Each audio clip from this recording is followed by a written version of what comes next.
Okay, here we go. We got an update. We got an update in the paternal haplogroups with the Y chromosome. The paternal non-recombining haplogroup or Y chromosome of the father. The father passes on to his son only. So it's non-recombinant DNA that's passed on from father to son. And it shows the lineages of all the ancestors going back to the 16 ancient civilizations, going back to the 16 grandsons of Noah. So here we go. Hold on a second. Let me go here.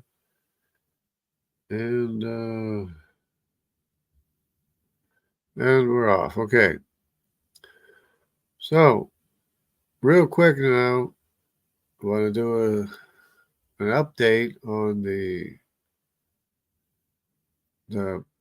some of the lost tribes that were of Israel that went into Europe. Basically, the only ones that I can see that actually went into Europe were Dan, and the new one is, drumroll, Asher. So it's Dan and Asher that were together. Of course, they have separate lineages, and I couldn't get out of my head. I couldn't agree. I mean, I couldn't. Uh, I couldn't see how Dan would have like two completely separate lineages in Europe. To me, it just made no sense at all. You got two totally separate lineages of I. There's I1 and I2, totally separate from each other. And so I was always thinking in the back of my mind, I want to know who else went into Europe that's closely associated with the tribe of Dan. Turns out there is a tribe that was very closely associated with Dan and does have a lot of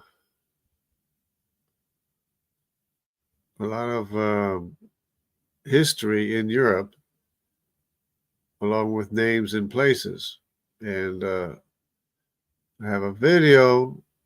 Hello, Sandy. How you doing? Hey, JJ. This is interesting to me. A girlfriend here in New Zealand has decided she's an Israelite and needs to keep the Torah. Okay.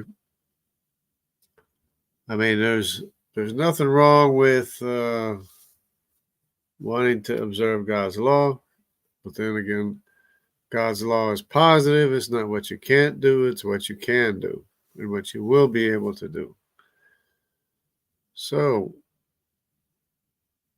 the other thing would be like if you have to keep Torah, it depends how much or what parts of Torah, because a lot of the parts of Torah have to do with the promise of the promise of the coming of Messiah.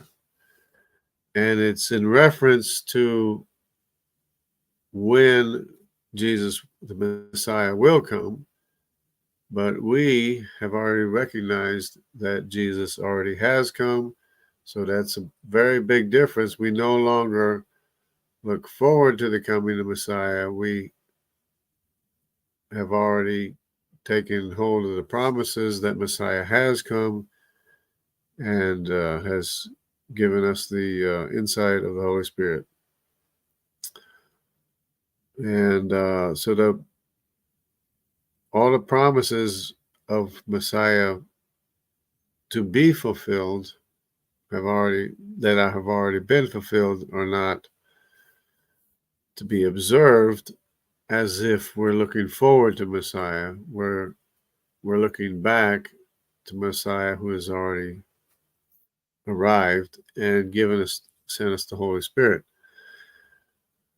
So, um, not to get in too much detail there, but yeah, there's not a whole lot. There's a lot of claims. What I wanted to say was there's a lot of claims of people claiming to be Israelites, the tribe of Benjamin, tribe of Dan, tribe of Issachar, Reuben, Naphtali, and all this stuff, which could be the case. It's a possibility, but um, there has to be a lot of more confirmation. There has to be a lot more study, a lot more confirmation, which is the reason why I've now been able to determine the difference, the difference between I1 and I2. And that distinction, of course, this is the novelty now. This is a new finding that I1 is still the tribe of Dan, because it seems that the first ones that went were of the Danite tribes. They're I1. First ones into Europe with I1, then I2 followed, and then more I1 came as well. But then, but they're two separate lineages, which I didn't realize how separate they were, but they're two separate lineages.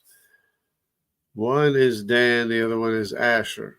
Asher was closely associated with Dan, followed Dan into Europe, and there's a lot of history there of Asher in Europe, specifically the Vandals. And I found this video of this PhD teacher who goes into it very well and explains a lot of it. And let me see if I can. Do I have it here? Yeah, I think I have it here. Okay. So let me go in and show the maps. Let me show the maps of I1 and I2, and we'll see what this is all about here. Okay, so we got, let's just go ahead and add the screen share. And we'll go ahead and go to the haplogroup maps. Okay, so this is the original I1 that went into Europe. Of course, they named the Danube, or the Danube is in this area here. Let me just go ahead and open this up so people can see. So yeah, this is all I1. So we have the area of Danube. This is the Danube right here in the Black Sea somewhere. One of these rivers going up this way is a Danube, named after the tribe of Dan. Of course, they kept on going. My ancestors are from like right here in the Northern Alps. See this area, Northern Alps? It's where my ancestors came from. They followed the Rhine River down, went up this way, ended up in Edinburgh, Scotland. And that's where I trace my ancestors from, is to Edinburgh, Scotland. But my specific branch was traced back to the Northern Alps. It's a separate branch from the Vikings. The Vikings is something like, has like a designation of a C or something, or a B. Mine's another designation of a C or a D or something, separate from the Vikings. But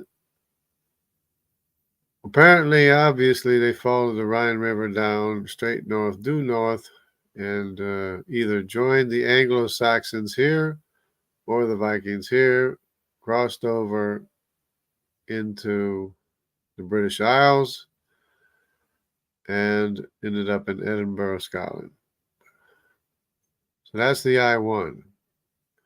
So you can see how this is the I1 here. But then there's a history of I2 in the steppe region, which is the reason why I'm going to have to label it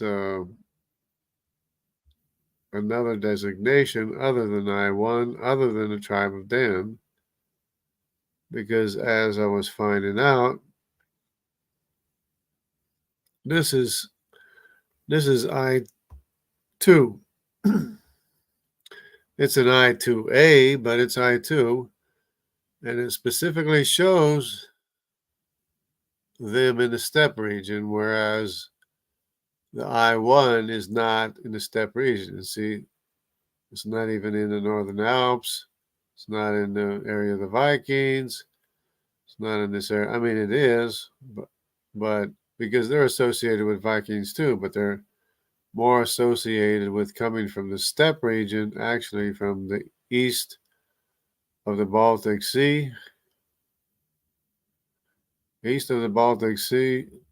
and the steppe region, and the Scythians are in this area and moving into Europe.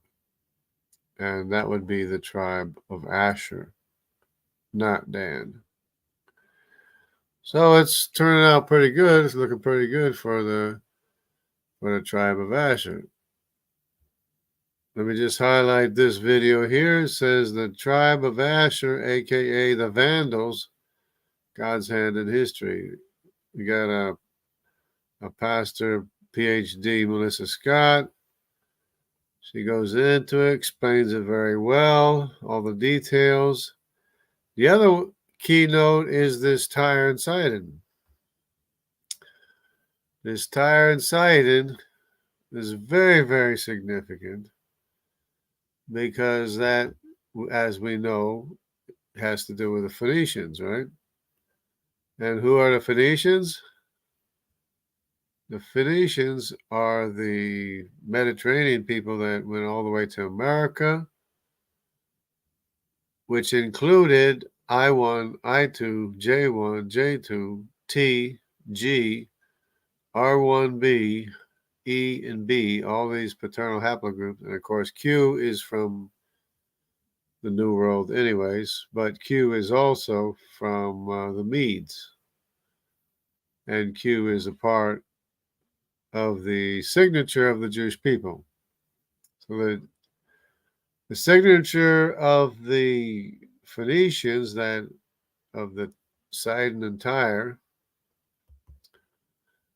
is also the signature of the Phoenicians, which is also the signature of the Jewish people. When you look at the Jewish people, they have all these haplogroups, including the T, the G, of course, the R1b, because that's Mediterranean, and the I1, the I2, the J1, the J2, and all these haplogroups, the E and the B, that's all Mediterranean, are all found in Native American populations, specifically, especially the R1b, in the area of the copper mines. And then, of course, here you can see, including the Eurasian steppes, Wales, Sweden, North Africa, which is basically the area of the I2. North Africa, let me see what they got in North Africa. Probably got something in North Africa. Not a whole lot, but it'll be there. These are basic percentages. So anyway, I could never see how the tribe of Dan can be both I1 and I2. To me, they seem like two distinct lineages. And it turns out it seems like they are, because they have separate histories. One is of the steppes and the Vandals and such, which this PhD goes into. This PhD here, she goes into it, explaining it. I'm not going to play everything. Might play a little bit just to see what's going on. But we just back it up a little bit here. And we'll go ahead and open it up and play a little bit of it so you can get an idea. Because it's an hour long, right? As a matter of fact, let me increase the speed here. Maybe we can get some more in. Time and a half is good. And here We don't read the Bible and tend to think technology, but I want you to think these people who were not, for example, boat makers, managed to build seafaring vessels. Okay, boat makers. They were not boat makers. Who was the boat makers? The boat makers were the Danites, but they were able to make boats the same way. And which is, to me, it just, started fitting perfectly. And then when she mentioned the Tyre and Sidon, that's Phoenician. And then she mentioned the steppe, that's not Danites. And then it just keeps on going. Vessels that could withstand really bad storms. And do you think they did it by trial and error? Like, oh, let's build a raft. Oh, that didn't work. 50 people drowned. I don't think they did it like that. I think they observed their neighbors with all of their skill and all of their technology and whatever they knew to do and replicated or even asked for their help. It's completely plausible. So this is why the location of Asher's territory is very important. Today we're going to be looking at the tribe of Asher. So Asher would be Leah's son. If you remember, Rachel and Leah are the sisters, and then there were also children by the handmaids of each sister, Zilpah and Bilhah. And so Asher is born to Leah. Asher's name means happy. And to get a good grasp of Asher's family record, you can turn there if you like. Okay, so Asher's born to Leah, and Dan was born to the handmaid. But it seems to me like Asher and Dan were born closely together, which I want to check out, but that's probably the case. With me to 1 Chronicles 7 and verse 30. And we will probably come back to this repeatedly because there are some things in here that bring great clarity to this tribe. So 1 Chronicles 7 and verse 30. And while you're turning there, let me just say there are a lot of folks still scratching their head trying to figure out how is it possible to trace these biblical people? And I've said to you before, very easily. Many of these people, generations down the road, will tell stories that are very reminiscent of the Bible. They're perverted because it's like broken telephone through time. But they will either tell stories that greatly resemble the Bible, or they will have trace relatives that they say, I am descendant of so-and-so, which we trace back to some of these clans and tribes. So right where the Bible, basically, where these people are dumped into buffer zones, we have new people in a very short period of time reemerge under different names. And some of those names were given by the Assyrians. Some of those names were given by, depending on where these people were deposited, in what areas they were deposited in, they would have been called something by somebody else, and that name would eventually become kind of like it would stick to them, and they'd be known. Right, and it's very important what they were called and what they were known as and what the names of the sons of Asher were, which is, you'll see that it makes a difference. But like I said, we probably can't watch the whole thing, but just to give you an idea of how this PhD was able to connect the tribe of Asher with the people of the steppe and such, and which is also closely associated with the tribe of Dan as well, in the area of Danube, and yet separate, totally separate lineage as far as the paternal haplogroup is concerned. Known by this name, no longer the tribe of thus and so. So, 1 Chronicles 7 and verse 30, the sons of Asher, Imnah and Isua and Ishui and Beriah, and this is an oddity, and Sarah, their sister. And that is an oddity. We seldom read of a female.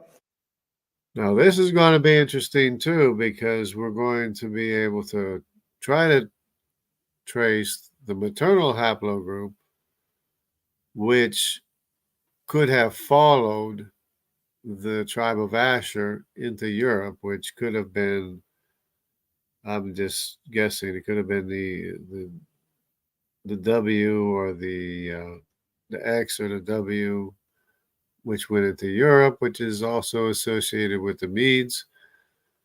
But maybe it wasn't. Maybe it was something else. But we might be able to tie a maternal lineage that follows the tribe of Asher into Europe.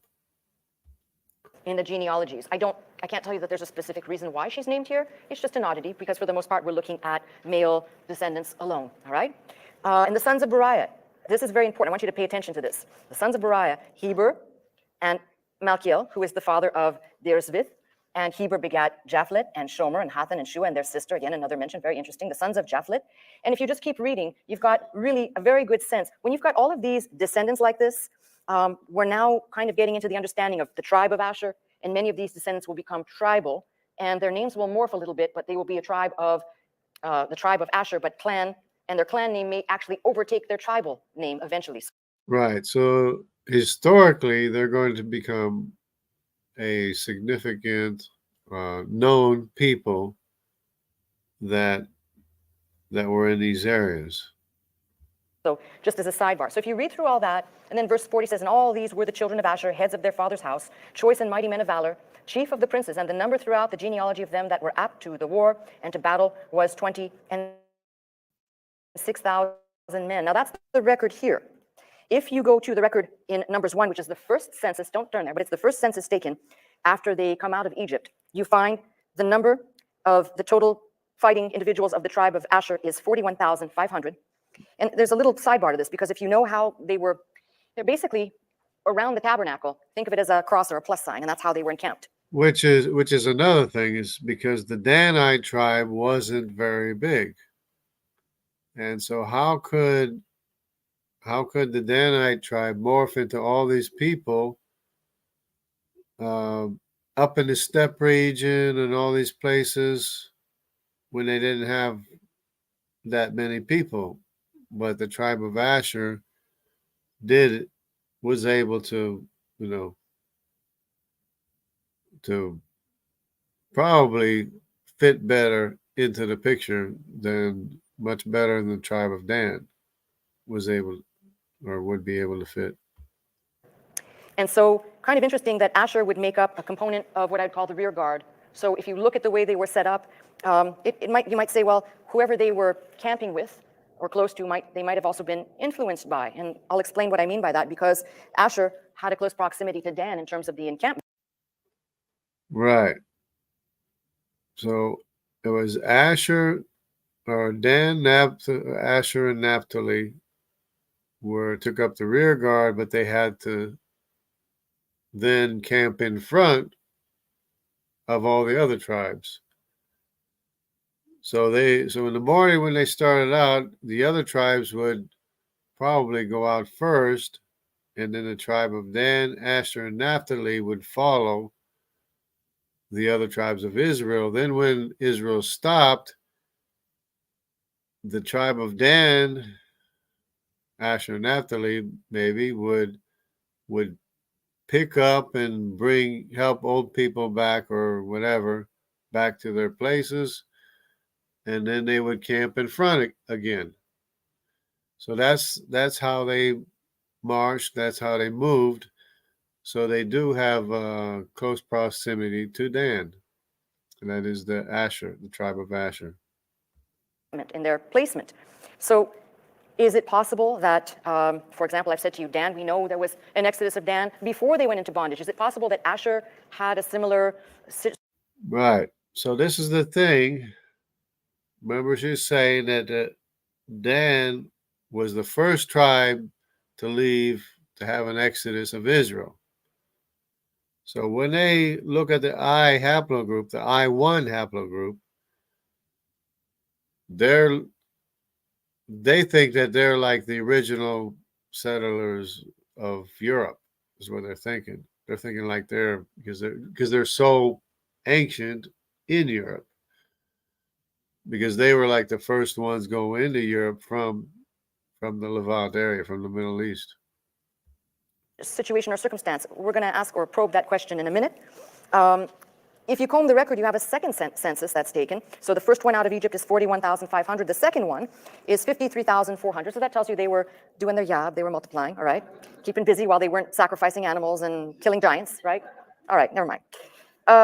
But what's interesting is by the time you get to First Chronicles, the number of fighting men has dropped dramatically, 26,000 fighting men in First Chronicles. So that's kind of a note of interest. It tells you that in your own time, I don't have the time, you may want to read if something happened to the tribe of Asher. And you have to comb the record and do a little bit of homework. I'm not going to do it for you. But some of you may be familiar, if you studied Hebrew with me or if you watched me do any type of Hebrew translation, you may have heard me mention the name Marcus Jastrow. And Marcus Jastrow wrote that it's really probably the most exhaustive Hebrew Aramaic. It's a form of a dictionary, I guess. It's just intense, all right? But he is perhaps one of the most prolific Talmudic scholars. And he made the connection that Asher's family, he proposed this, and I actually am in agreement with him on this, that in the ancient Egyptian inscriptions known as the Armana tablets, there is a person named Heber. We just read that name, Heber. That was in verse 31, 1 Chronicles 7 and 31, Heber. He's saying that that clan is the same as the Chaberi clan found in the Armana letters. Also linking these to another people side by side called the Milkili people. So he makes the connection, and I actually agree with him. So this may have root in something else, because the Chaberi were also synonymous with the Habiru, the Hebrews. And we've got this name Hebrew right there. Now, I want you to think about this, because we're going to encounter this, so I might as well just say it now. Heber here is the same as Eber in Genesis that we looked at earlier when we talk about people who say, for example, those people before Egypt's bondage, for example, were they Hebrews? Yes. Right, but what she's saying is that one of the sons of or descendants of Asher was named Eber, and another one, the other ones were named as well. But I guess it's better just let her explain it. But I just don't want to watch the whole thing. That's all. But they were not Jews, and you can't even say that they were Israelites because that didn't exist yet. So these are important things. A lot of people miss this and they just gloss right over it. So why is this important? Because we're going to encounter some places that these people travel to where you've got the Hebrew name included in a name, and it's hard to, at this point, it's hard to tell, was that given from the Genesis record, or is this named after a descendant out of this family? So we'll try and figure that out. I don't know if we'll be able to. For this congregation, if you've been around any amount of time and listened to the teaching here, you are no stranger to the Song of Asher in Deuteronomy 33. Now, most of you who will be familiar with this, you probably are familiar with what we call the nitro pill aspect of Deuteronomy 33, which is what? As thy days, so shall thy strength be. Oh, we even had repetition there. Yay. Okay. But pay close attention, because this is Moses basically doing kind of a little bit of what Jacob did. But if you read carefully, starting at verse 24, end of Asher, he said, let Asher be blessed with children. Let him be acceptable to his brethren. And let him dip his foot in oil. And then, of course, that very strange and often misconstrued, thy shoes shall be iron and brass, as thy days, so shall thy strength be. There is none like unto the God of Jeshurun, who rideth upon the heaven in thy help and excellency in the sky. The eternal God is thy refuge, and underneath are the everlasting arms. And he shall thrust out the enemy from before thee, and shall say, destroy them. That is all part of the Song of Asher. Now, we've seen that as a nitro pill, but I'm asking you to consider something very interesting that I will, once I've laid the foundation, I'll ask you if you can make even a small connection to this, because we've often said shoes of iron and brass. You can take that as how it's been taught. Now, brass is an interesting thing, because what you need to make brass is copper. You need copper to make brass.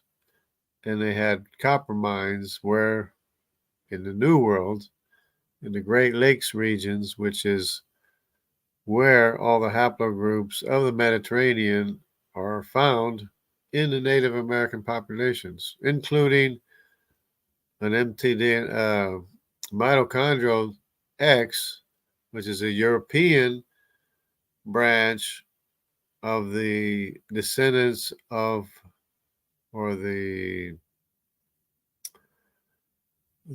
daughters, is a daughter of Shem that married Madai, but it's a European branch. It's not the American mitochondrial branch.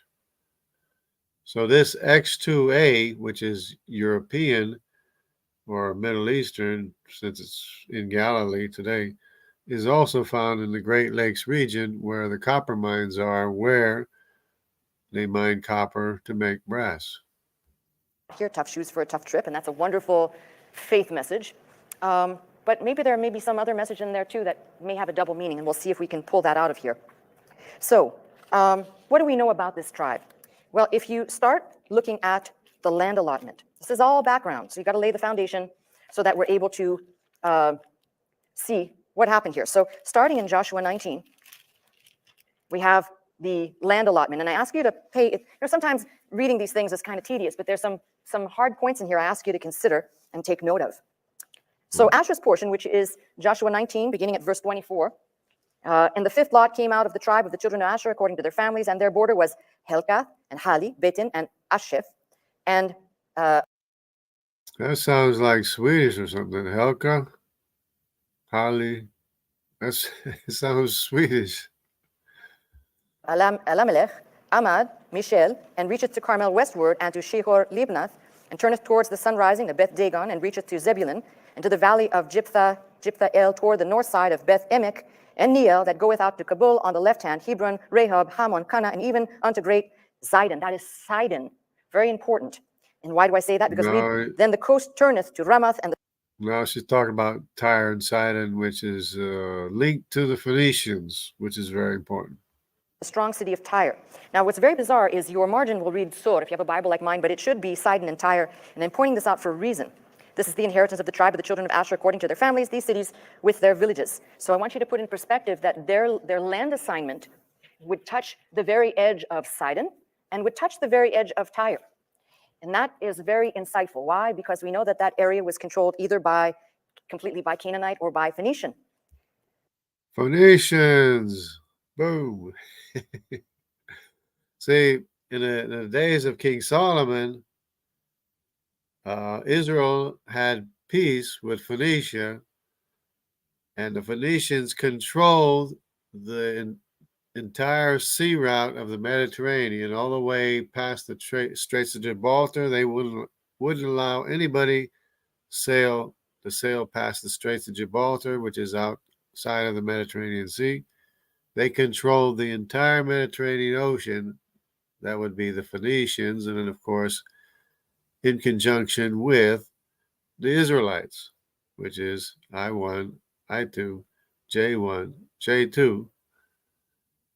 And, of course, there was a little bit of T, which would be the Phoenician people themselves, or the Mediterranean Sea people themselves, along with R1B and G, which is Assyrian. Plus there was an E from Egypt, and there was B from Cush as well. In these sea people, and or Canaanite people that were mixed in together. And so what makes that important? Remember, I told you, anytime you have a border with people who weren't part of this group, you would most likely have an exchange of ideas. You may even have an exchange of potential mates. That means foreign marriages, trade, all kinds of things that we don't tend to think of. We think, oh, they got a land allotment and they must have put a fence. Yeah, well, there was a lot more going on as far as relationships than people, give credit for.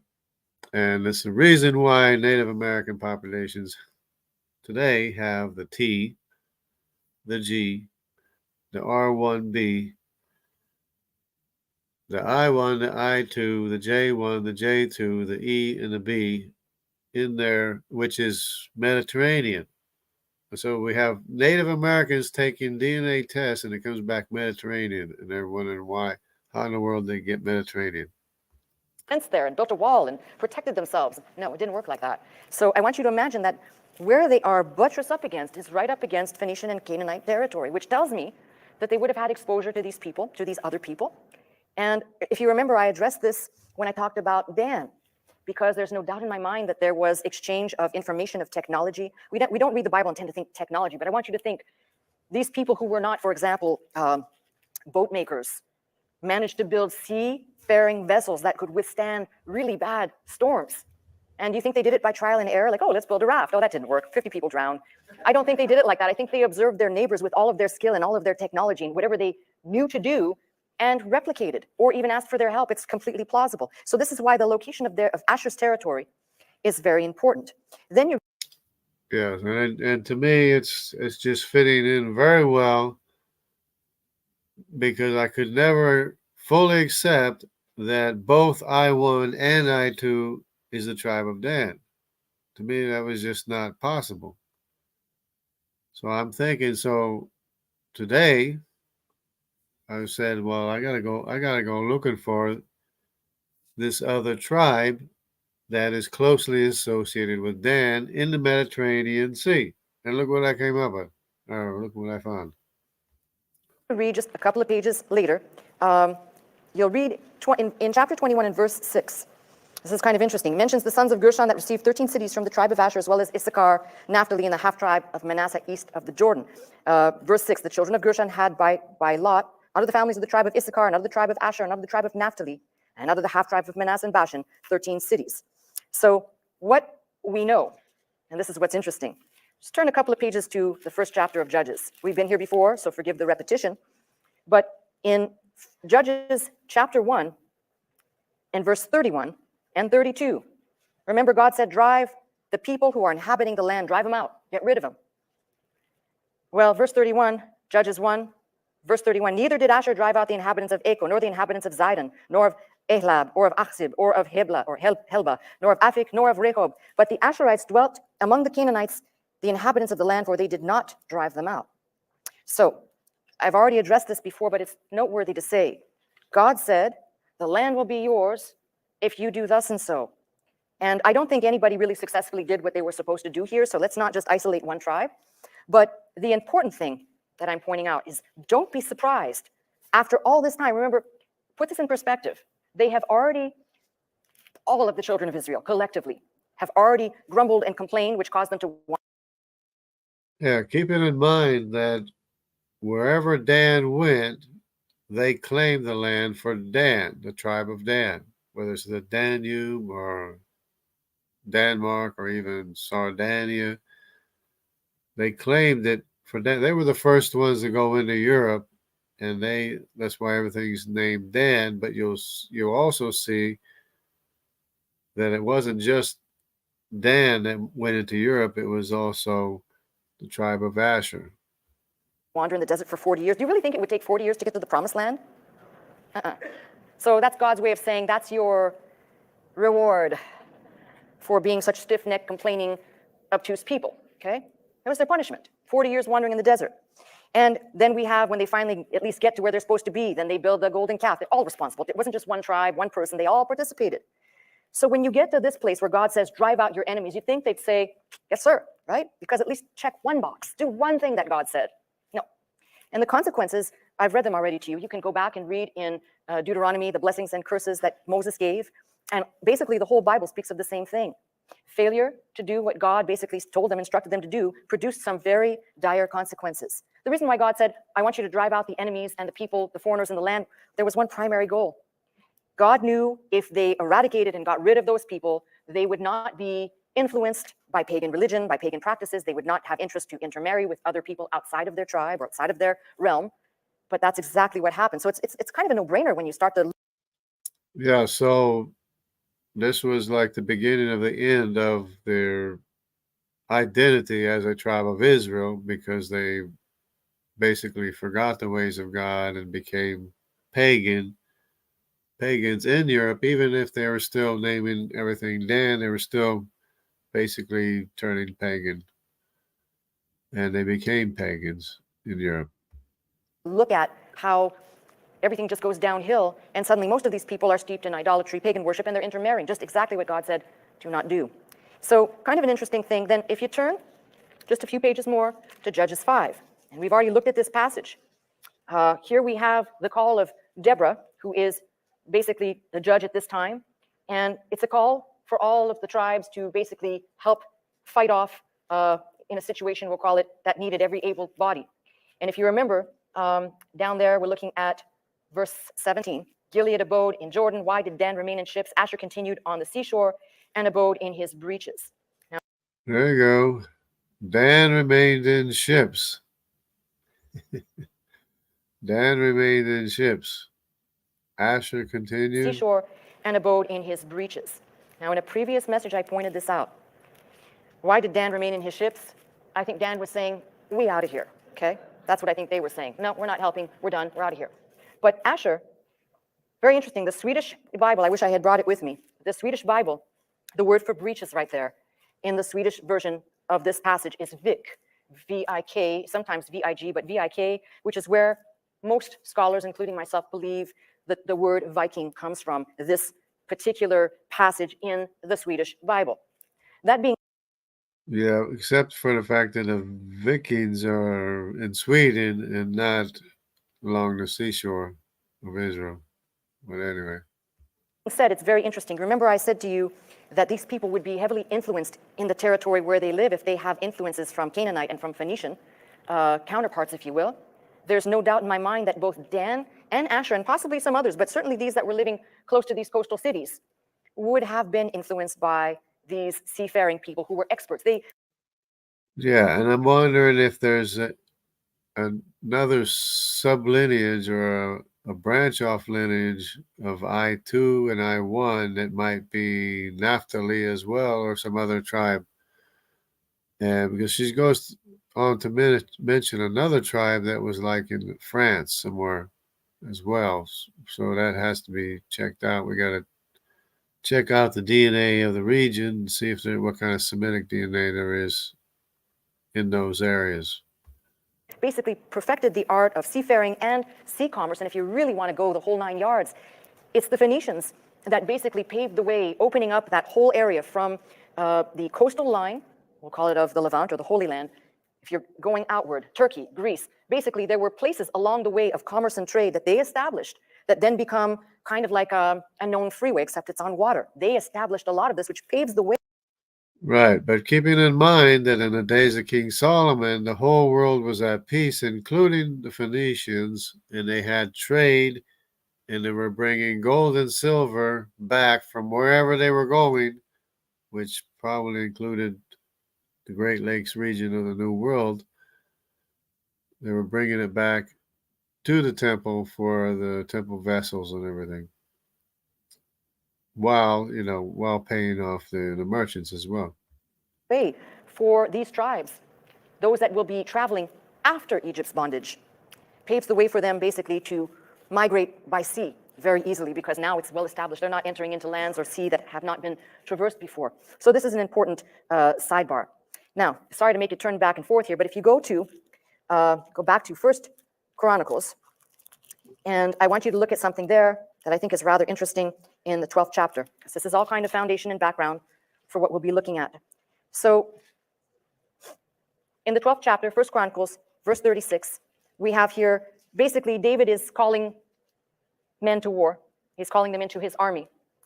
And most of the tribes are present here. Verse 36 says, and of Asher, such as went forth to battle, expert in war, 40,000. And that's kind of an important piece of information, because this is the largest amount of fighting men, only second to the tribe of Zebulun when it comes to David's personal army. Equally, I get it. Because the next count, the number was reduced, meaning that they had probably moved away. Probably what happened. And I won't make you turn there, but in 1 Kings 4, it shows an official from the tribe of Asher, the son of Hushai. So if you know the story, Hushai basically agrees to go over and pretend to serve Absalom. And this is why Hushai is called David's friend, because we know what Absalom was.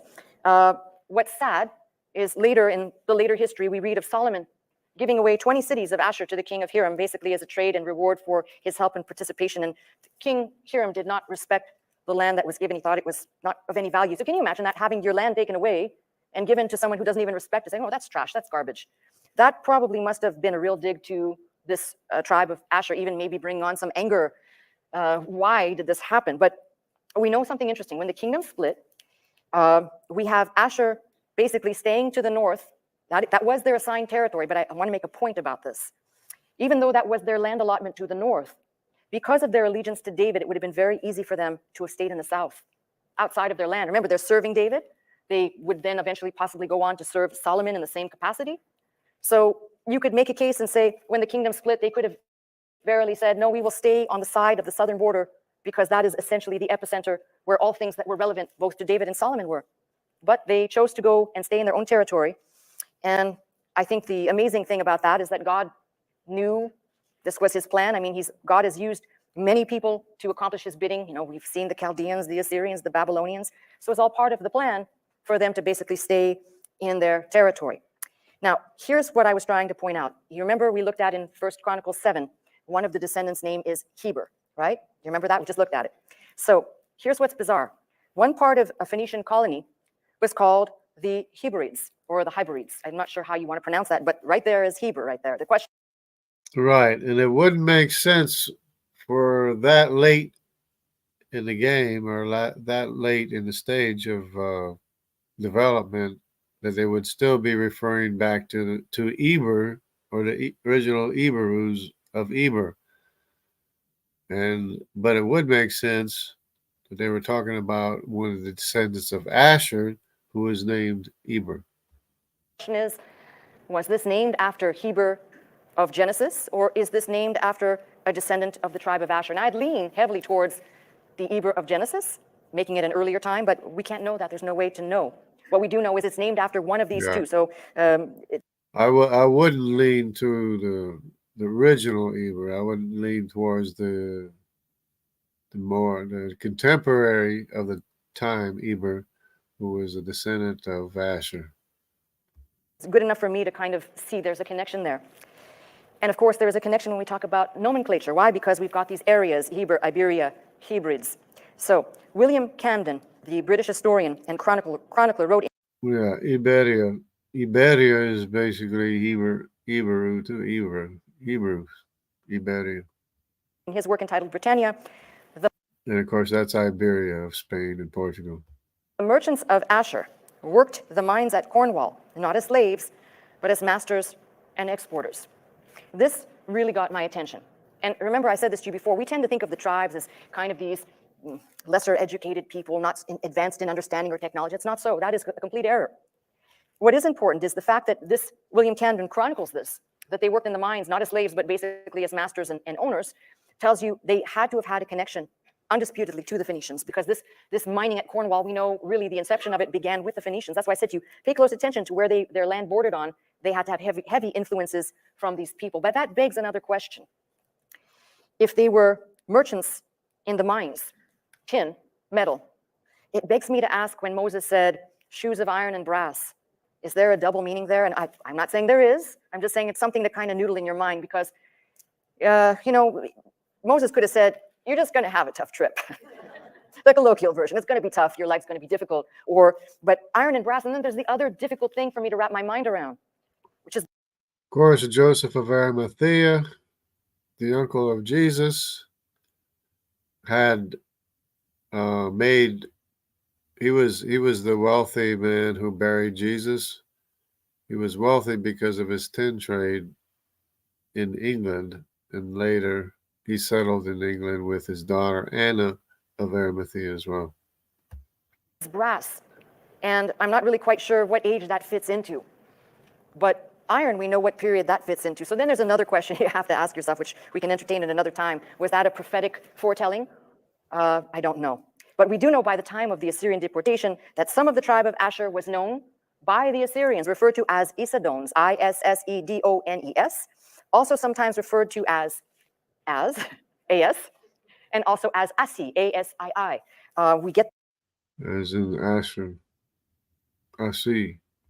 We get those names from some of the scant writing available to us in the secular realm in antiquity, not modern scholarship, okay? Most assuredly, we also have people coming out of this tribe that will be known as the Aorsi, the Asir, and the Asurs. Good enough breadcrumbs right now with all of these names that if you kind of do a little bit of investigating and if you were kind of probing, you would see these people went in many different directions. We have some of them living around east of the Black Sea. So they originated from east of the Black Sea, but then they moved up north, which would be the steppe region, which would be headed toward Europe, which is already the area where the I-2 is found. It's recorded by several writers of antiquity that the chief ruler bearing the name from this clan, Odin, which we'll have to come back to, there's not enough room to talk about this here, but Odin moved his people into the northern part of Europe so as to not have to deal with the heavy hand of the Roman Empire. That's, of course, at a later time, but you get the idea. Once you start seeing east of the Black Sea, you'd say, well, were they clustered with the Scythians?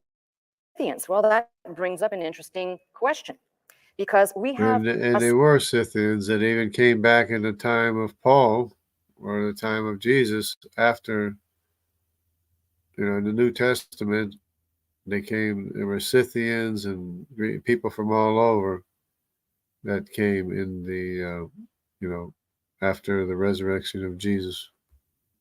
swath of those people known as Scythian that will end up basically Norway, Normandy, and eventually in Iceland, hailing from the tribe of Asher, but clumped into the Scythian category. So something really that I don't know how we'll pick this apart. We may just have to do a whole focus on how the Scythians in their subgroups migrated, and that might give us better insight. But yeah, well, it really wasn't it wasn't that well, I don't think, or that much. Let me just double check here. Okay, we do have some I2 up in this area of Norway and Sweden. And in this area as well. But this is the area of the steppe region where the Scythians were above the Black Sea. And of course, this is where they came from, would be east of the Black Sea.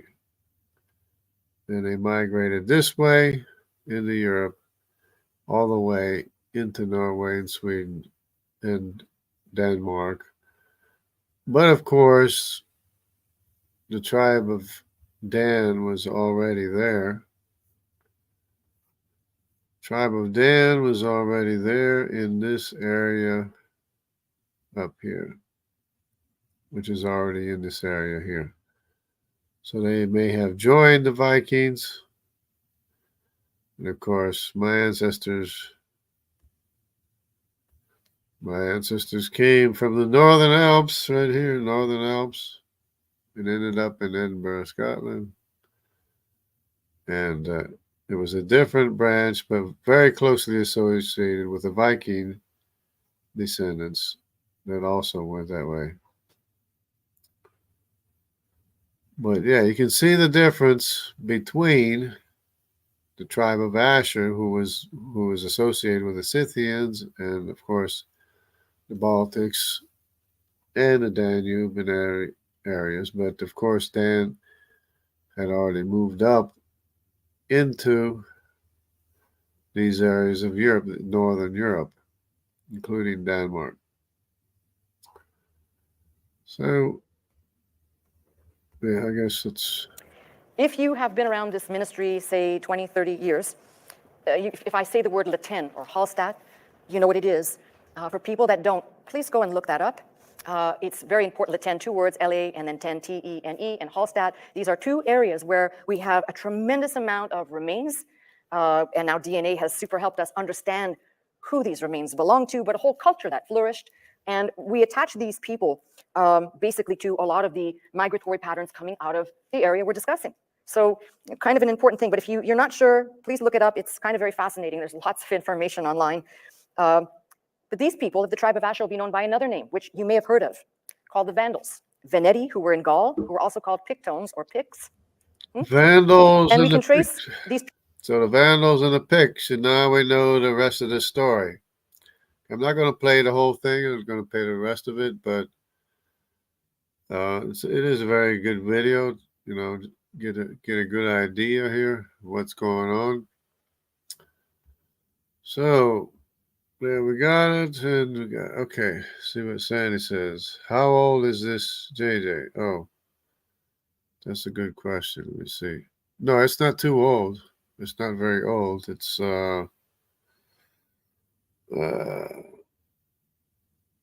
November 10 of 22. Where's the age on this thing?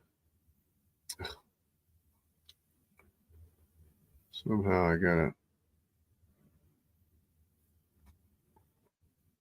What does it say? Show less. Okay.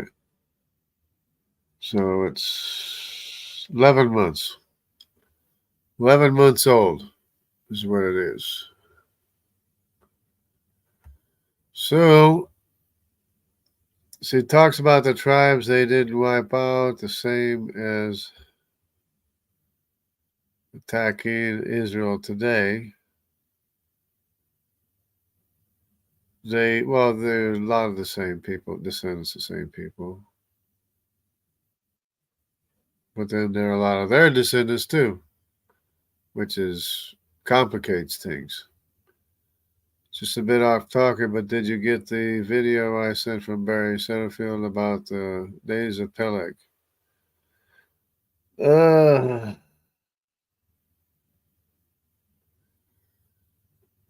Actually, I didn't watch it. I thought about it. I was going to watch it. I didn't watch it yet, but yes, so I'll have to watch it. I'll have to find time to watch it.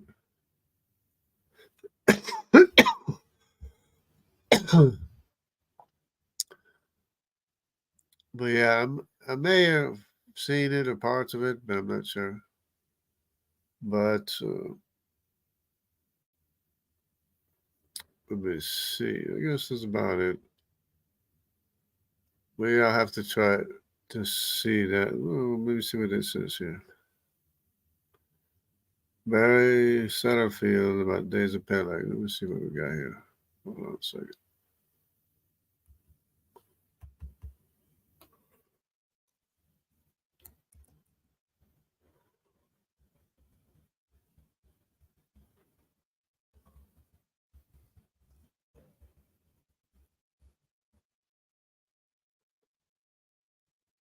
What about the days of Peleg?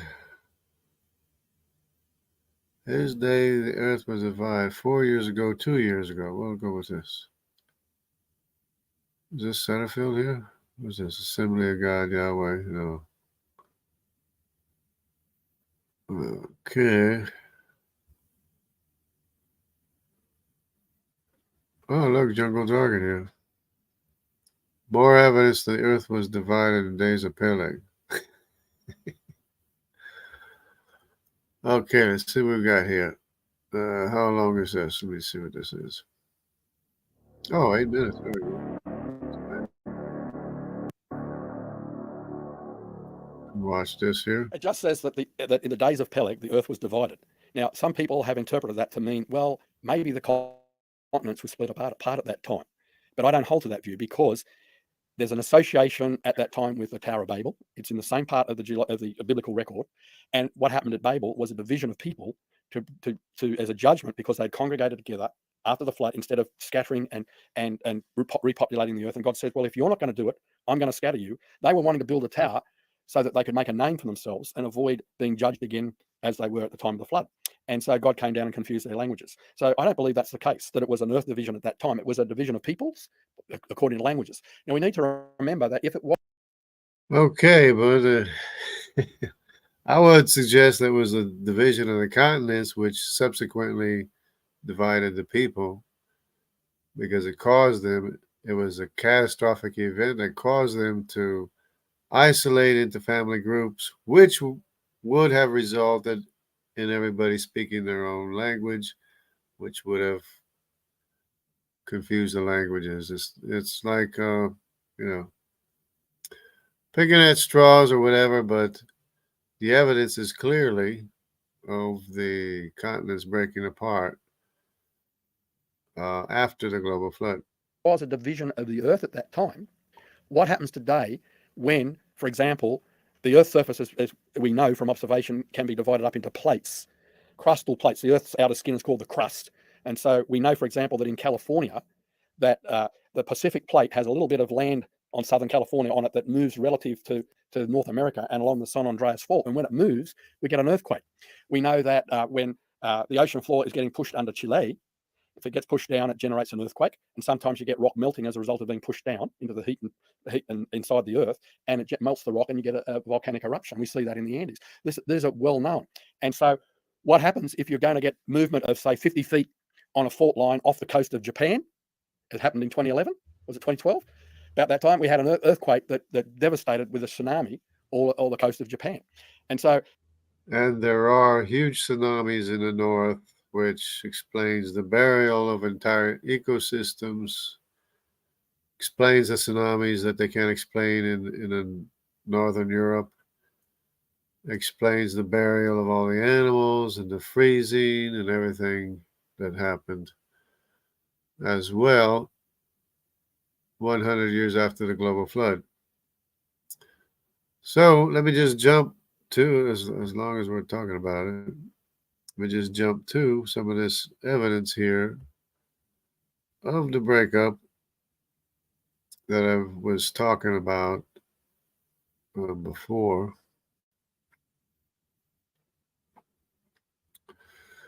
I guess this is good here. Let's see. It's like, I gotta see if, I guess I'm still sharing, right?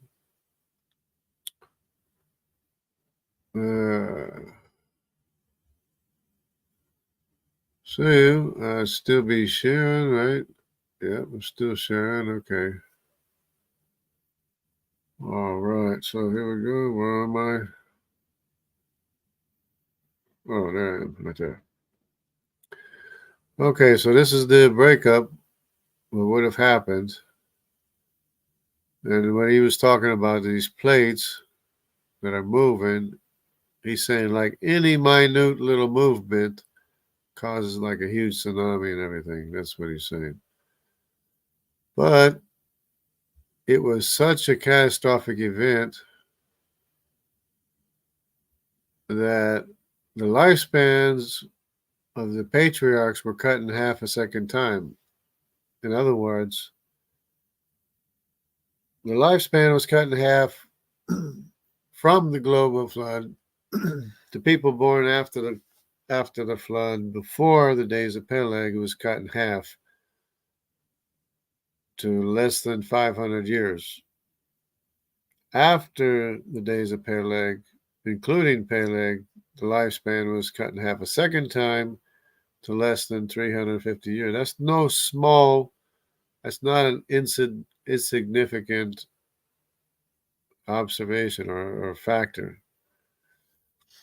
Now the problem is that this is what I talk here. This is the seal. It's like God put a big wax seal here instead of wax. It's glaciers stamping the evidence on top of the sediment layers, mind you, because these glacial striations going from south to north are on top of the bedrock, which was deposited by the global flood, of course, with fossils in them. See, all the fossils line up as well as the sediment layers line up between the continents.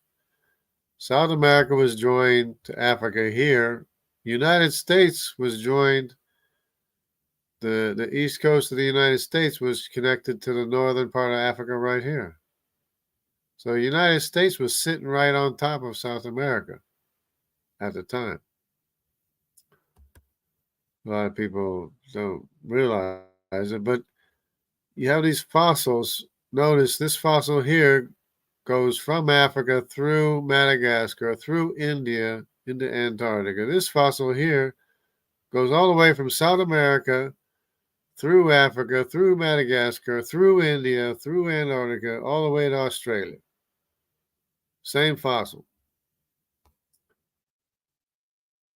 And so the sediment layers were deposited first, sediment layers and the fossils line up. Then God put his seal on top of the sediment layers, which is the glaciers that accumulated within the first 100 years after the global flood. After the sediments were deposited and the fossils were buried in these sediments here, God put a seal here on these continents, showing that they were all connected to Antarctica after the global flood. And of course, this is their position today, where they are today. And I was talking with T Rock. He says, well, South America didn't go north; it moved northwest or something. Is that? Come on, T Rock. The Earth is not a flat map; it's round. Every one of these continents went north from Antarctica, from where they were. India went north, Australia went north, Africa went. Everything went north. As they go north on a globe, they're going to separate from each other, which is exactly what happened. But uh, anyway, it's so. Otherwise, you're going to have to say that the glaciers came up out of the ocean on the equator or near the equator. The equator is right here, right? So glaciers came out of the equator and covered the continent of India. And that's not scientific. Glaciers came up out of the ocean and covered the southern part of Australia. They came up out of the ocean, covered Africa and South America. That's not scientific. But since they were all connected to Antarctica, which doesn't look like this, looks more like this, each one, when they went north, they separated from each other, obviously, on a round Earth. And it's a possibility that the South Pole used to be right here in Africa, or at least that's where the glaciers are indicating where the center was. Maybe, maybe not. And of course, Antarctica has all of the fossils and everything that all the other continents have as well. Antarctica is a continent just like any other. But when I was my discussion with T Rock, I was saying this is centrifugal force. Once these continents crack and break and separate, the centrifugal force is going to drive them to go straight north. Because remember, it's not just South America that's here. It's North America is right here too. Europe is right here. Asia is right here. Except that Asia separated from, and Asia would be all the way around here. But Asia broke apart, and and Australia broke off from Asia and got left behind. But I've seen a separation between an animation of a separation with Australia separating from Asia, and it's very, very impressive the way Australia broke off from Asia as Asia, the larger landmass, kept on going north and got shoved up into Siberia. Same thing as North America. Of course, they didn't go all the way to the North Pole. They stopped before they got there because, of course, they would be fighting the centrifugal force. But the momentum was enough for them to be shoved up into the Arctic, where the mammoths got instantly frozen and or buried by tsunamis. In the process, entire ecosystems, everything got buried. Even in North America here, I mean, in Europe, Northern Europe here, there's unexplained tsunamis. They're wondering how in the world they get tsunamis. Huge, huge tsunamis. And, of course, how else would they bury all the mammoths and animals? But anyways, now we know the rest of the story. Then we got frozen bears, frozen lions, frozen mammoths, frozen elephants, frozen wolves, frozen mammoths, and the greater Grayson got separated from the African honey badger in Africa. This animal here, this might be the lesser Grayson, but same thing. greater Grayson, lesser Grayson, both of them got separated from the African honey badger, which is the same animal, slightly different because of the environment. Jaguar got separated from the leopard, slightly different because of different environments. Jaguar is stockier, stronger jaws and teeth, and stronger muscles, maybe heavier. And leopard is more, it's got longer legs and stuff for the environment. Here we go. In the days of Peleg, the lifespan was cut in half. We have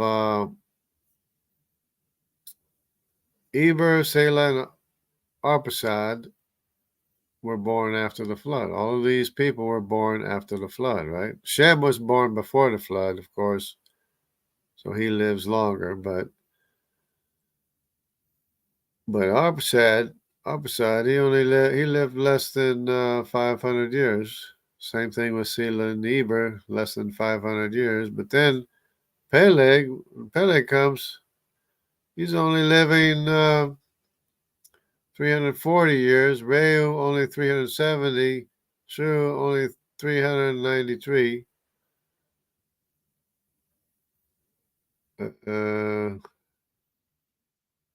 Actually, no, that's the. Anyways, let me see what the other ones say. Here we go. Peleg is 239 as opposed to less than 500, and all these people live a little bit less than 239. But that's a big cut in lifespan. This one doesn't show it very well, but this one might show a little bit better. Let me see. Noah, Shem, Arpachshad. Okay, so we got Arpachshad here. Selah and Eber.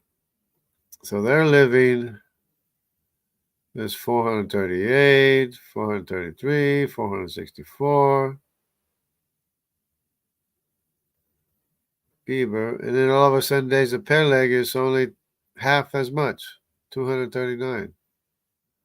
239, 230. And then it goes down from there because we're already down to Abraham with 175. So it was a catastrophic event for sure, which caused people to separate into family groups and begin speaking their own language. So when God broke the earth apart, because the Bible actually does say the earth was divided. It doesn't say the people were divided. It says the earth was divided. And of course, in the process, it separated the people as well.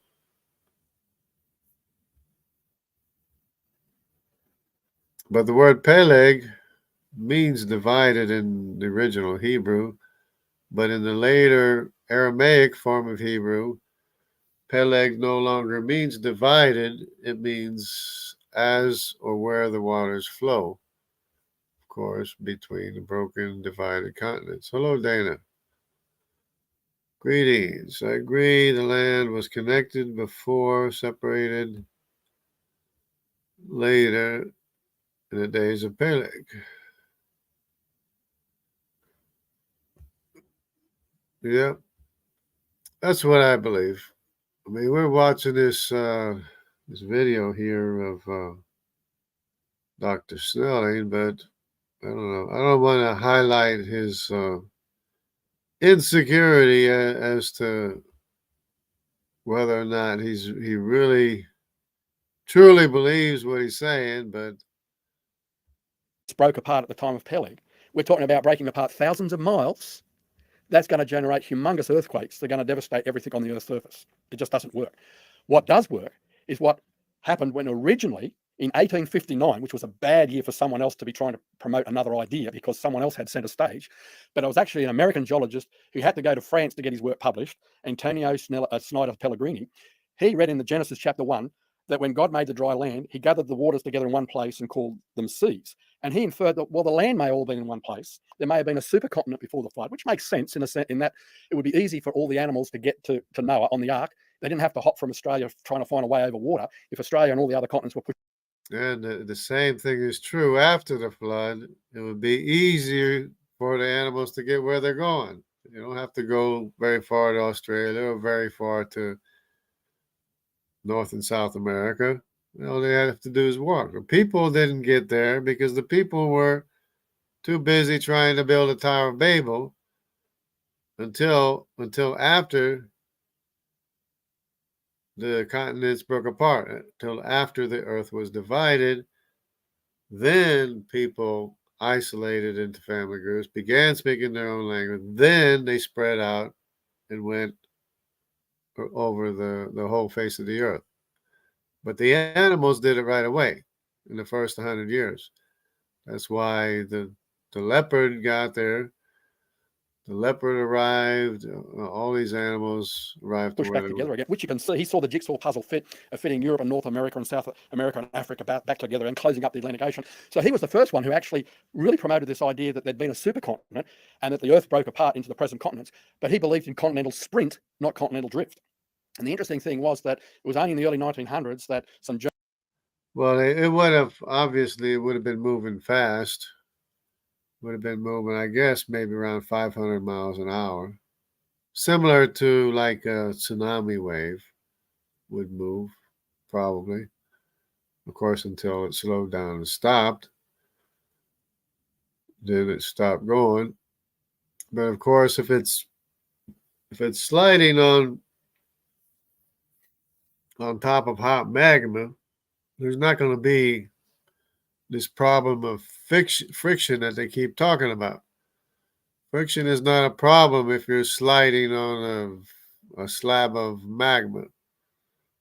The whole continent sliding on a slab of magma is not a problem. There's not going to be a heat problem.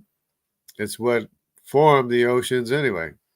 The way we Germans and South Africans took up this idea and proposed continental drift, and it was poo-pooed as a bad idea by geophysicists and geologists for 50 years until after the Second World War. Some of the maps that had been generated because of the submarine warfare to chart the mountains on the ocean floor, they suddenly saw the mid-Atlantic ridge. They'd done testing of the Earth's magnetic field, and the idea was proposed that the Earth, like the Atlantic Ocean, formed as a result of North America and Europe being split apart and opening up. And the time when this would happen is back where Antonio Snyder Pellegrini said it would.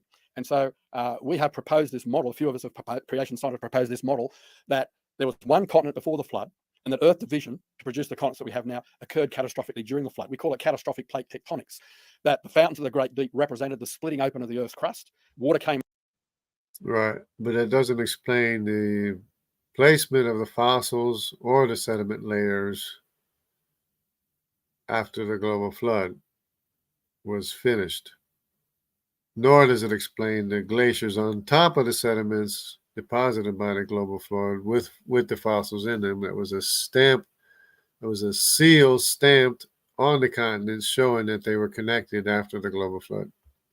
Volcanic rock came out, pushed away, pushed things and moved them around. The old ocean floor, pre-flood ocean floor, being cold and dense, actually sank into the Earth's interior and generated new ocean floor, and it created tsunamis that created waves that washed up. See, he has the creation of new ocean floors, except that creation of new ocean floors happened 100 years after the global flood in the days of Peleg, when the earth was divided.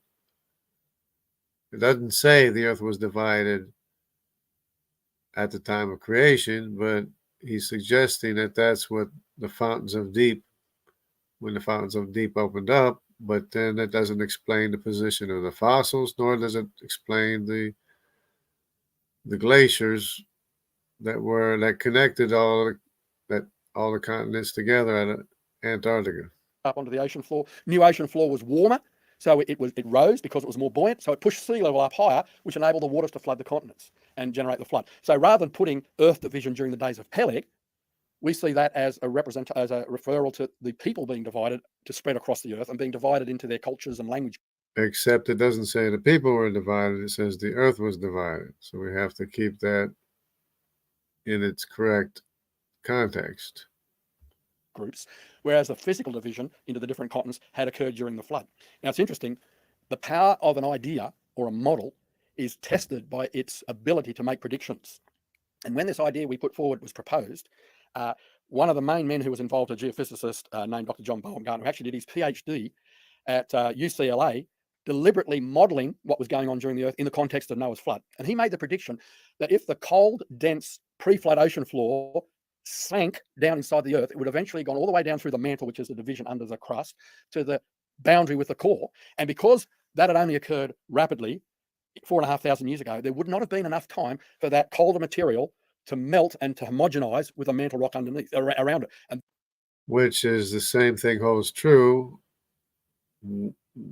after the global flood as during the global flood. It doesn't make a difference.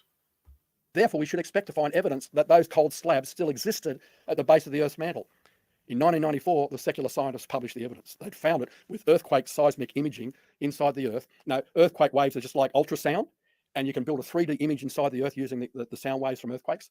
And they actually found that. So his prediction was shown up to be correct. So that enhances the power of that model when it makes a prediction and it's fulfilled. So sadly, we disagree with those who say Peleg was continental breakup. Right, but that doesn't make a difference whether it was during the global flood or after the global flood 100 years. The result will still be the same as far as the temperature of the subducted ocean floors. So they just want to be able to say that that was what caused the global flood. But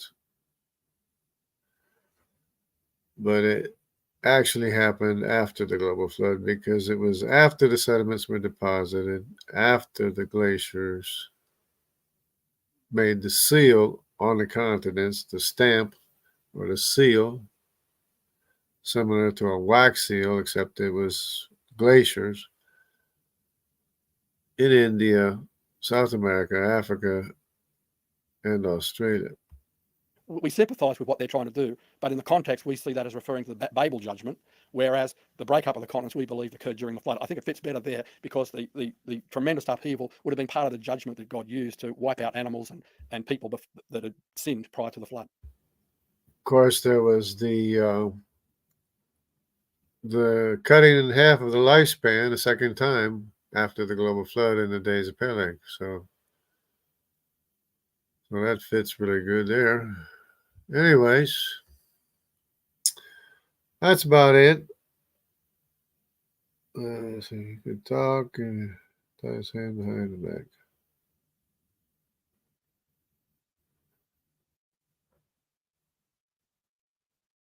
Trying to explain the truth. Anyway, they put a lot of effort. Yeah, they put a lot of effort into it. That's for sure. But it's so simple. It's really very simple. Lifespan was cut in half by the flood for people born after the flood until the days of Peleg. Then it was cut in half a second time in the days of Peleg. Catastrophic event which caused people to isolate into family groups and begin speaking their own languages, because that's what happened when people isolate into family groups. They begin speaking their own languages. I mean, that's normally how people begin speaking their own language, or dialect is when they become isolated or separated from the rest of the people. Because language changes anyways. Just listen to any video or soundtrack from a couple hundred years ago or whatever, and it's not the English we speak today. So it's always changing anyways. But when you're isolated, it changes separately from each other. They change separately from each other. And of course, how else are you going to explain all the frozen mammoths and bears and lions and animals? And you got the fossil animals all lining up, as well as the glacial striations. This is what seals it right here. This is God's seal on his mark on the continents, showing that they were all connected. He put a seal, stamped the seal, and left the seal marking in place after they separated. Because glaciers are not going to come up out of the equatorial ocean to cover India. It's not going to happen. It's because India and Asia and Africa and Australia and South America and North America are the ones that moved north. They moved north. As they moved north, they separated from each other. Even though these basically stayed close, but this part of Asia probably moved up farther. It was all this landmass was connected to the South Pole at the time. And everything went north from where it was. India went that way, Australia went that way, Africa went that way, South America went that way. As they moved north because of the centrifugal force, they began to separate from each other. That's what the evidence is. That's what we have to go by. We cannot deny this evidence. We cannot deny this stamp or seal that God put on top of the sediment layers and the fossils underneath to show that they were still connected to the South Pole after the global flood. Of course, they're not that way today because they're all separated today.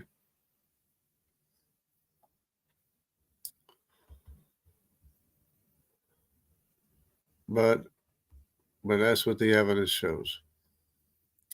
Have to go with the evidence. We can't make up our stories, our own story. The languages are changing constantly. But if we isolated, the changes are going to make them different from each other. It's going to be all different. Anyways, that's good enough right now. I've been going along too long as it is, probably, but God bless everybody. Take care. And the new development is that the tribe of Asher is I2, and the tribe of Dan remains I1. The tribe of Asher is I2. So this is I1, the area of Dan, but the area of Asher historically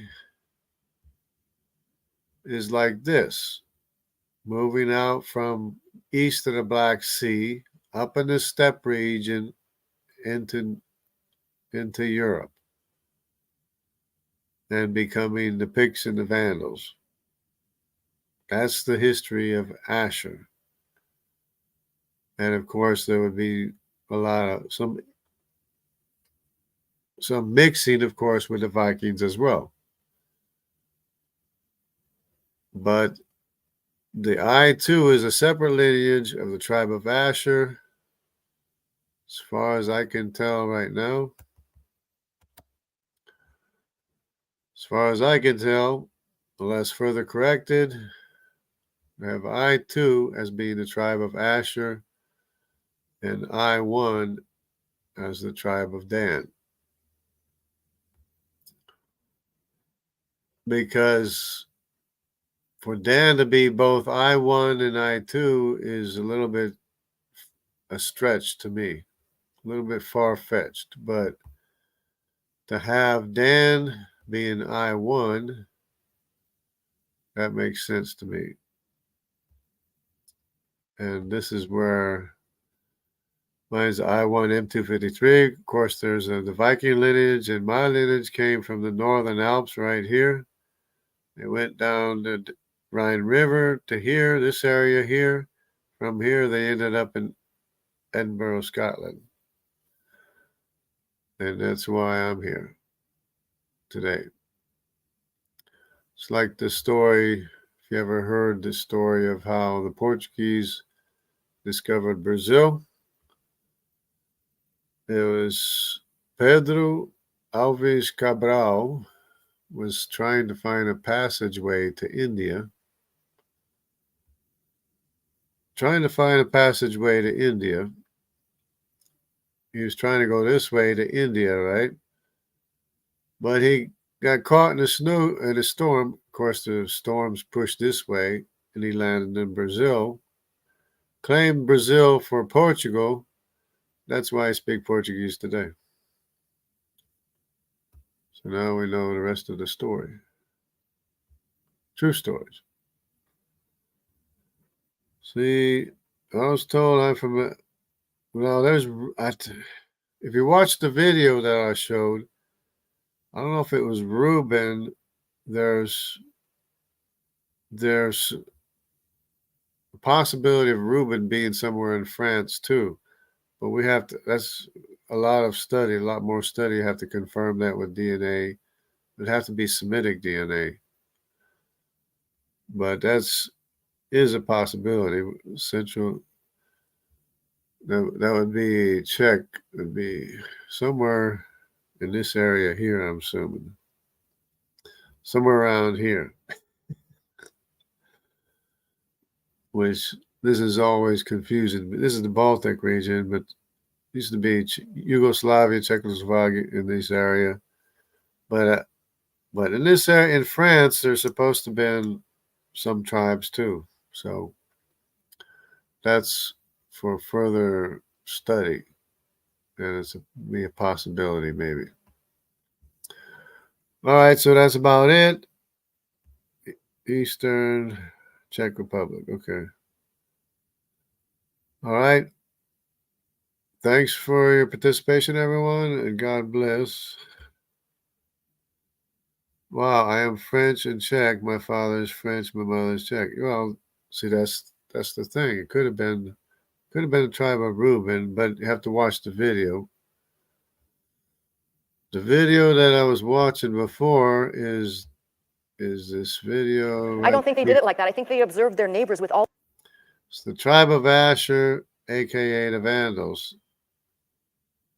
And I watched it up to a certain point, but I stopped watching. But if you continue watching, she talks about people coming out of this tribe that will be known as the Aorsi, the Asir, and the Asurs. Good enough breadcrumbs right now with all of these names that if you kind of do a little bit of investigating and if you were kind of probing, you would see these people went in many different directions. So we have some of them living around east of the Black Sea.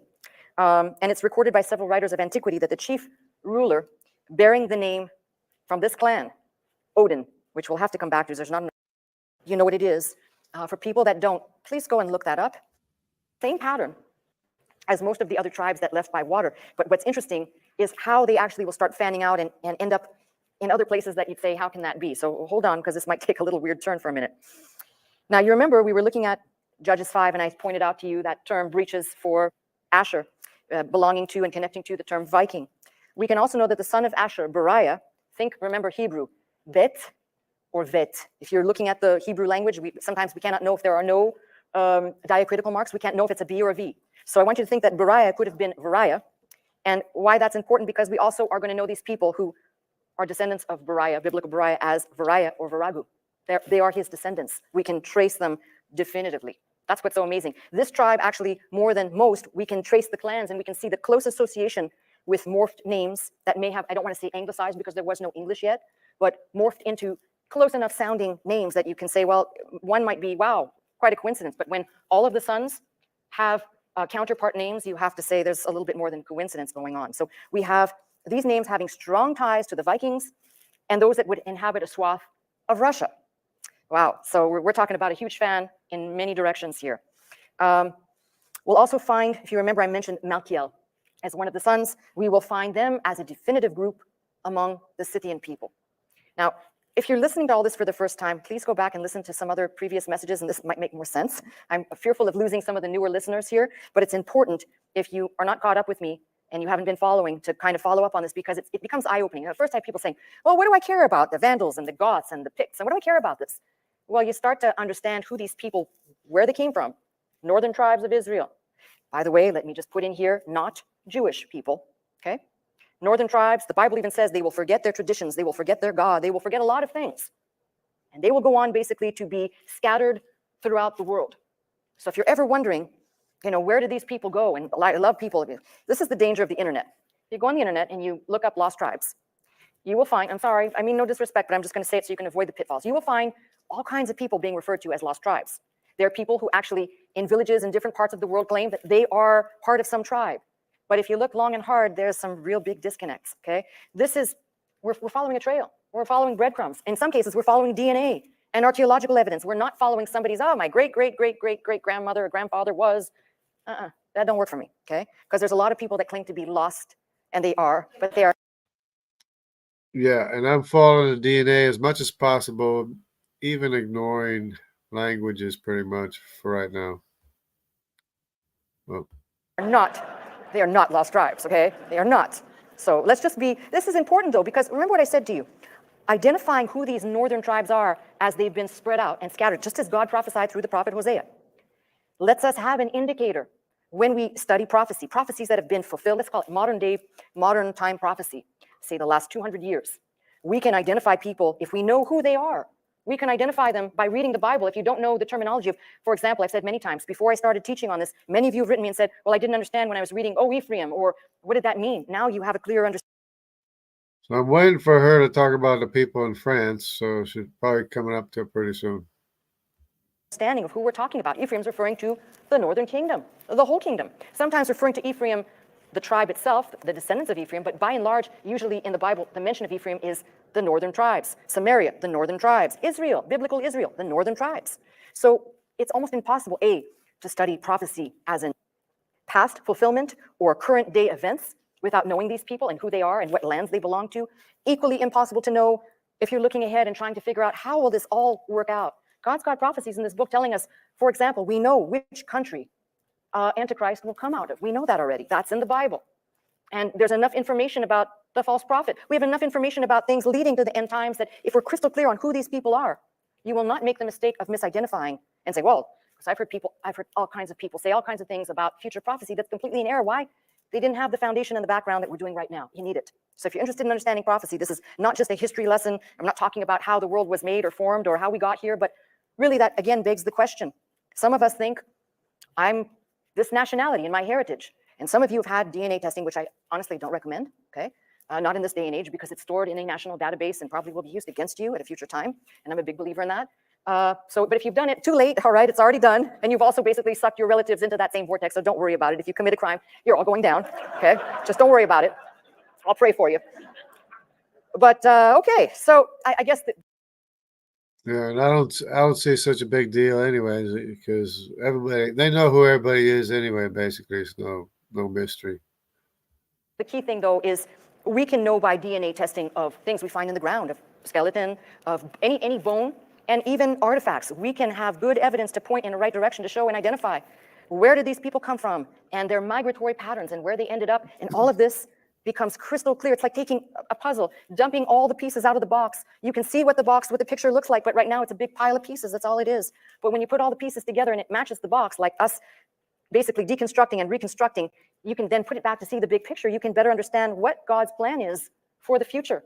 And that plan requires this type of study. So as I said, it will bear fruit eventually in many ways. Okay, one of the larger clans of Asher, we read of the children Let me turn back, they were just a few pages away. So one of the larger clans of Asher, if you are looking at 1 Chronicles 7 and verse 30, happens to be this first child, Imnah. And we know that the Imnah, or the clan of Imnah, became known as the Muan. I know that's so weird, but we know that, who are possibly the Manapi of Belgium, and also related to another name, the Omani, which is another name that you'll find within the genealogies. So it's kind of interesting when you start picking this apart, you can see how it all fits together.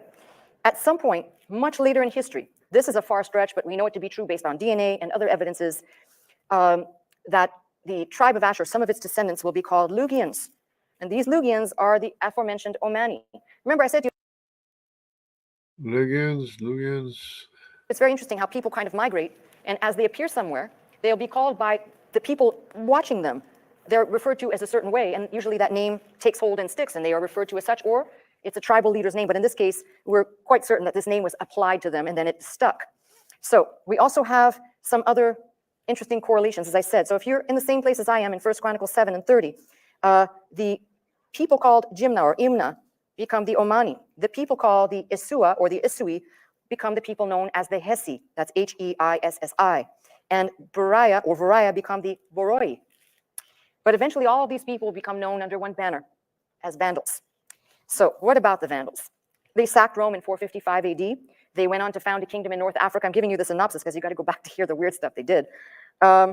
Most records say that they were incredibly prosperous until they were conquered by the Byzantine Empire in 532 AD. So I need to elaborate a little bit here. Most people, if you're reading history and of all the things I've told you about the Goths and other people who were labeled as barbarians, had a habit of invading, destroying, and killing. That's what they did. The Vandals did not. You'd think, surely they did. No, they didn't. They were warring people, but they were also, if you can put your mind around this, they were respectful people. They did not do what all these other tribes did or all these other clans did. And according to Torsten Cumberland Jacobson, former curator of the Royal Danish Arsenal Museum, he basically points this out and shows in great deal, makes the point. I read all of his work and found it was very convincing enough to say, note to self, I get it, they were different. But to show you how unfair and unjust life is, every once in a while a word gets hijacked, and this word is no different. So their name, Vandals, it's around sometime after the French Revolution. A man named Henri Grégoire de Blois used the term vandalisme in French to denote before and after the French Revolution, the destruction, the complete, whatever they did to destroy artwork and pieces of, we'll call it national treasures that were out in the public eye. So that term is first used there, and then of course it takes root, and then most people would make the association that Vandals vandalize and the vandalism. No, they didn't. Unfortunately, their name got hijacked though, so that's pretty bad. Then there is a well-established fact by historians that by the 4th century, the use of the word Vandal was used to describe basically two Confederate separate bodies within their tribe, if you will, the Hasding and the Silling Vandals, and basically we encounter them at large in Sweden. Okay, so I've painted a perspective here. They were east of the Black Sea. They were in Russia. They probably followed some Scythian migration. They also went by sea. We know that they ended up in Wales. So we've got a very big fan, we'll call it a huge spread on these people, not just one land. For example, like Dan, we know they ended up in Ireland, right? Not so with these people, they're kind of peppered everywhere. So we have very scant information left to us historically, but Cassius Dio, the Roman writer, he wrote that the Vandals were led by two chief names. The names were Raus and Raptus. For some reason, I don't know that could be true, but hey, he wrote it, so, and he was a historian, so well, the tribe of Dan was spread out too, but not, maybe not as much as the tribe of Asher. But I've showed the maps of where everybody is today. We're going to assume it's true, who made an incursion into Dacia, which is modern-day Romania. When I said they're all over the map, they are all over the map, right? If you listened last week, I mentioned the writer of antiquity, Jordanus. He claimed that the Vandals controlled much of the territory north of the Danube River and suffered a great loss multiple times over to the Goths. Yeah, north of the Danube River, that's the area of I-2, where there's a lot of I-2. Another turn of event will happen for these Vandals, which is the coming of the Huns, who in 375 AD will drive all of these people out of the steppes where they were, the area that they were, the Eurasian steppes, and drive them towards the Roman Empire, which is not a good thing, by the way. That was not a good thing for the Vandals. The Vandals would go on to suffer many losses. And they would start moving towards Iberia in about 410 AD. And that, again, now you've got the connection back to Heber. Was Iberia named after Eber of Genesis or Eber of their clan? We can't say, but by 418 rather, the Vandals would suffer another loss of a people I mentioned last week, the Visigoths.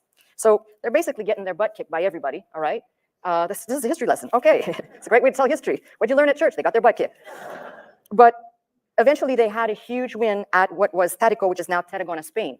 So that tells you, when you think of, I want you to think of the map. They were everywhere fighting. They were so spread out that they had to be a very populous people. To wage warfare on all these different fronts, you have to have skill, you have to have weapons, and you've got to have numbers. And they evidently did. In 428, the Vandals would have a new leader that would take them to a very, very different land, North Africa. Boy. So God, are you telling me you're going to take all the tribe of Asher at the end of days? And good luck, because that's like finding the most remote places in the face of the earth, right? So kind of interesting. They, again, tried to lay siege to a place, Hippo, which was made famous by, if you know who Augustine is. Augustine was from Hippo, but they could not take the city. Somehow, this odd battle ends with them signing a peace treaty with Rome, and they yielded today the land which is today Algeria and Morocco to these people. But of course, when you can't help yourself, you can't help yourself. So they themselves violated, the Vandals violated their own treaty. Go figure. And basically, they took Carthage, which started another war. And remember, I told you Carthage would be an important city for us to look at some point, not now. Most of the Vandals would go on to become Christians, but not just any Christians. This is the sad part of this story. Most of the Vandals became Arian Christians. And now this takes me into a little bit of ecclesiastical history. So why is this so bad? You know, sometimes people have good intentions to want to preach the gospel, but they are just a little bit skewed in their theology, and that little bit of skewing can make all the difference in the world. And this one's pretty big. It's taking a while to get there. I didn't watch the whole video because it's taking a while to get there, but eventually she might get there to France.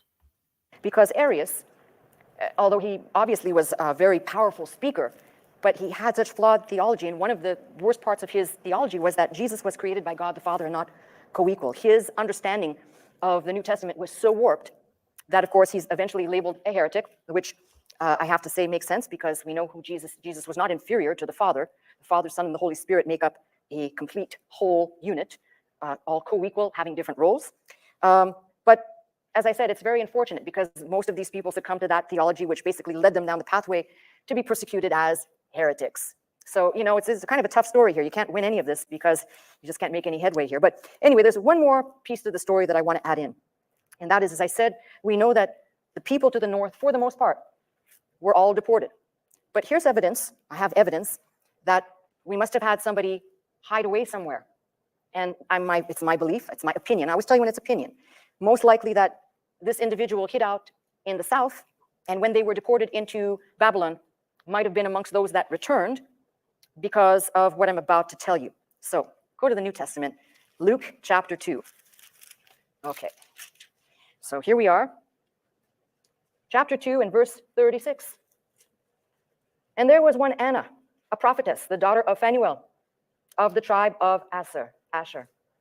She was of great age, had lived with a husband 7 years from her virginity. She was a widow of about 84 years, which departed not from the temple, but served God with fasting and prayers night and day. And she coming in, instant, gave thanks likewise to the Lord, spake of him to all that looked for redemption in Jerusalem. And what's interesting is between her and Simeon, you've got kind of these bookends, but she's mentioned there, and you can see tribe of Asher. And I wanted to point that out to say somewhere, wherever she hid, wherever her great-grandparents hid or were taken to Babylon, but they came back and obviously stuck with and stayed by the stuff in Jerusalem because obviously here she is in the temple fasting and praying. Yeah, there were multiple expulsions of Israel to the north, to the west, and to the east of all the tribes had to leave Israel and had to go into Babylon, and from there went either west or east or north. But that's in the Bible as well. That's prophecy in the Bible.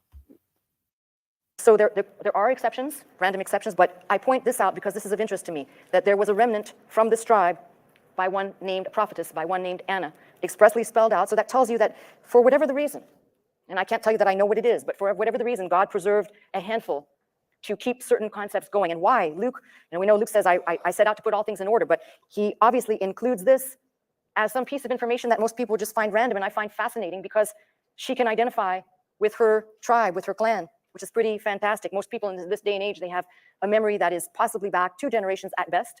Here's someone who can identify their clan. So it does not surprise me that God, as much as these people have been scattered and fanned out from this tribe of Asher, it does not surprise me that God will be able to identify who these people are and who exactly, when God calls his children at that final call. We know that the tribe of Asher is one included, by the way, in the gate and land apportionment at the end time. We know that they appear, they're present, they're not absent, they're not missing. So you tell me, what's a greater miracle? To be able to say that God foretold that the people would be scattered, and eventually one day, she is not. Maybe the tribe of Dan will be included with the tribe of Asher. I don't know. The stick of Israel coming back. She is an exception, and there were exceptions. But that when God says he will reunite the north and the south again, one stick in one hand, which has not yet happened, tells me that God also has the ability to identify who are his, who were scattered, and where they went, even if it goes against everything we could possibly conceive of in our finite minds to think of how amazing it is that God has that power over his creation. It is vitally important that then we remember one thing. If you believe everything that I've said regarding these people, it makes it abundantly clear. Just take a look at what I've described. Look at what I've talked about the tribe of Dan. Look at what I've talked about so far. Most of these people from the north that get spread like seed, who do they become? Who do these people at large become? I'm not necessarily saying at this point in our lives, but clearly in history, who do they become? Christians. Go figure that.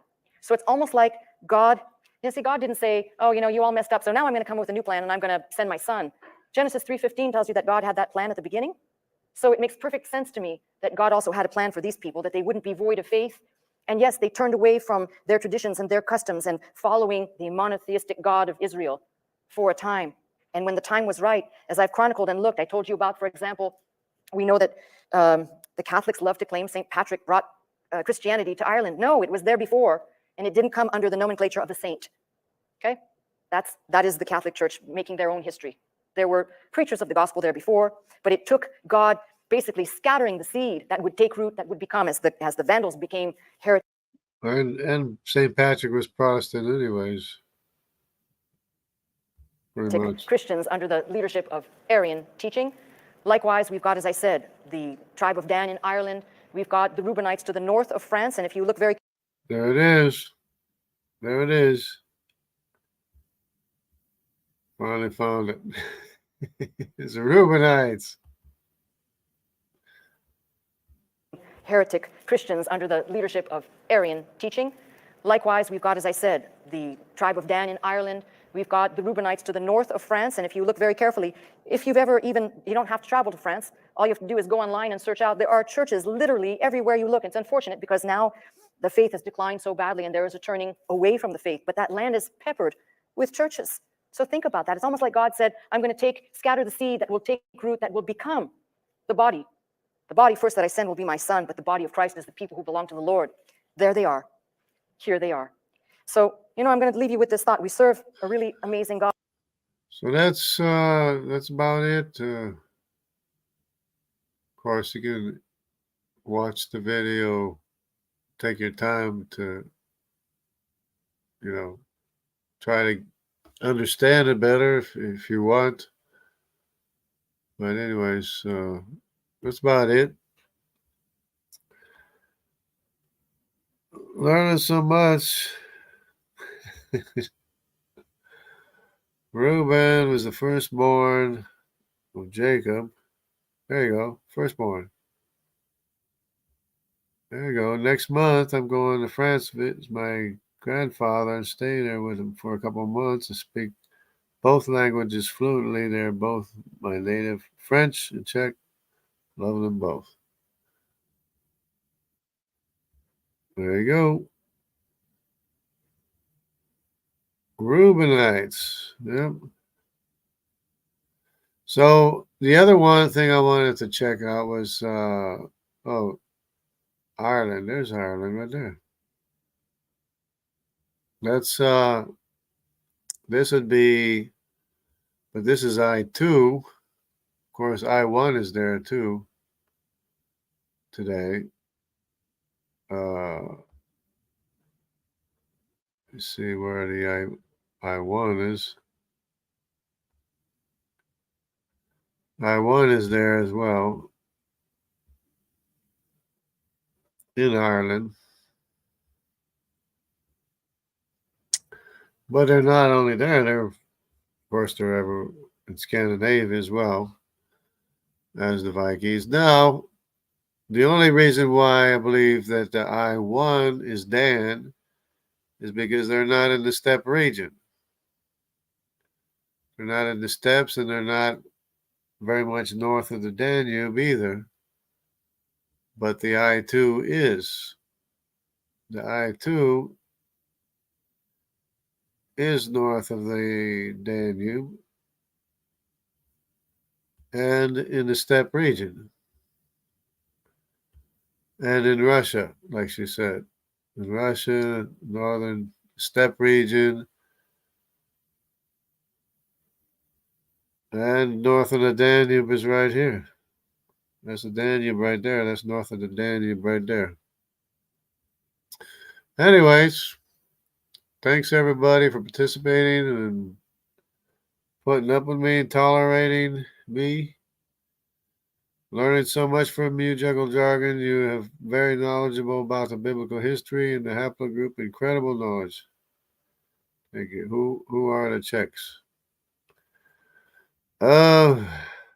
That's a good question. I don't. Well, if we go to this map, you can see basically this is mostly I2. This would be the tribe of Asher in this area here, the Balkans. So there's a good percentage of the tribe of Asher, anyways, in this area here. I'm not sure which country is which, but that's about it there, right there. Very large percentage of I2. If it's not I2, then it's both I1 and I2. Because here's a map of both I1 and I2. This is I. Just to get an idea, so this is both. Well, this is both the tribe of Dan, and Asher together. So, tribe of Dan and Asher together. I1 and I2. And of course, you have the Reubenites in northern France. It looks like there's, I guess that's I1 or I2. I don't know which is which in northern France. I'm guessing it would be I1